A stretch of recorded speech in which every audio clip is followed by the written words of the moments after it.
Picture a boy, just 15 years old, suddenly thrust into the global spotlight.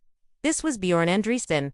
In 1971, the legendary director Luchino Visconti cast him as Tadzio in the film Death in Venice. Overnight, Visconti declared him the most beautiful boy in the world. That title, meant as the highest praise, would echo through his life, becoming less of a gift and more of a shadow he couldn't escape. It was a label that promised everything but would haunt him for the next 50 years. Björn was born in Stockholm, Sweden, on January 26, 1955. His childhood was far from the fairy tale his angelic looks suggested. His mother tragically died by suicide when he was only 10, leaving him in the care of his grandmother.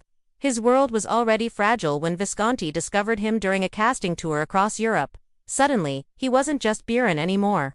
He was an object of beauty. This new identity took him from the quiet streets of Stockholm to the roaring crowds of Japan, where he became a massive teen idol, recording pop songs and starring in commercials.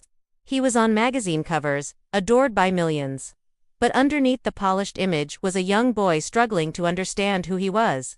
Lost in a whirlwind of fame he never asked for, he was living a life that belonged to Tadzio, the character he played, not Björn, the person he was. From the outside, being called the most beautiful boy in the world sounds like a dream come true. But for Björn, it was a heavy burden, a golden cage. The fame that came so quickly also brought exploitation and intense objectification. He was treated not as a person, but as an image to be consumed. Decades later, he would reflect on the experience with a stark honesty, saying that being in that film screwed up my life quite decently. The 2021 documentary, aptly titled The Most Beautiful Boy in the World, pulls back the curtain on this dark side of fame. It reveals the devastating personal cost of that beauty, a long battle with depression, struggles with substance use, and a profound loss of his own identity. The world saw a perfect face, but behind it was a person breaking under the pressure to live up to an impossible ideal. But Björn's story isn't just about the fall. It's also about the long, difficult journey back to himself. He never completely vanished from the public eye. Over the years, he continued to work as an actor, a musician, and even a theater director. He channeled his complex experiences into his art. Many might recognize him from a more recent role, as he made a memorable appearance in the 2019 folk horror film Midsummer, his weathered face telling a story of a life lived, far from the flawless boy he once was. His life came to a close on October 25, 2025, at the age of 70. What he leaves behind is a legacy that's far more complex than a single, haunting photograph. It's a story not just of fleeting, superficial beauty, but of incredible resilience, the courage to reclaim one's own narrative, and the power of speaking one's truth, no matter how long it takes.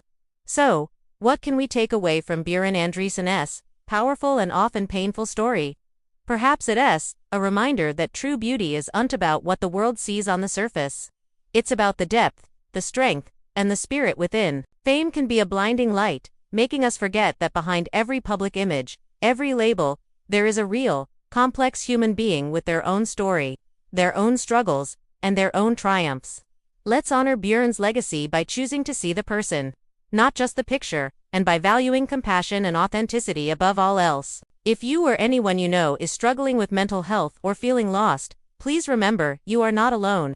Reaching out is a sign of strength. Thank you so much for watching. If this story moved you, please consider liking this video and subscribing to the channel for more stories that matter. See you next time.